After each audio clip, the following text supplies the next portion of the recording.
পুরান ঢাকার ব্যবসায়ী লালচান ওরফে সোহাগকে হত্যার ঘটনায় সজীব ও রাজীব নামে এজাহারভুক্ত দুই আসামিকে গ্রেপ্তার করেছে গোয়েন্দা পুলিশ। নেত্রকোনা থেকে তাদের গ্রেপ্তার করা হয়। এ নিয়ে এ ঘটনায় মোট ৭ জনকে গ্রেপ্তার করল পুলিশ। এদিকে গ্রেপ্তারকৃত আলমগীর ও মনিরকে ৭ দিন করে পুলিশ রিমান্ড মঞ্জুর করেছে ঢাকার একটি আদালত। এছাড়াও সোহাগ হত্যার প্রতিবাদে বিক্ষোভ করেছে সলিমুল্লাহ মেডিকেল কলেজের শিক্ষার্থীরা, জানাচ্ছেন আপেল শাহরিয়ার।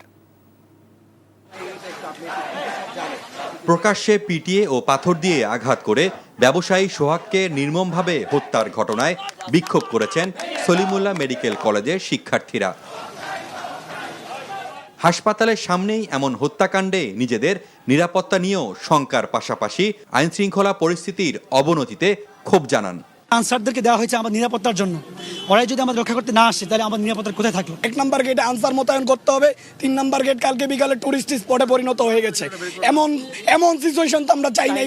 মিডফোর্ট হাসপাতালের সামনের ভাসমান দোকানগুলো উচ্ছেদ করা হয়েছে। সেখানকার নিরাপত্তা নিশ্চিতে ব্যবস্থা নিয়েছে আইনশৃঙ্খলা বাহিনী। তবে ব্যবসায়ীরা এখনো আতঙ্কিত বলে জানিয়েছেন।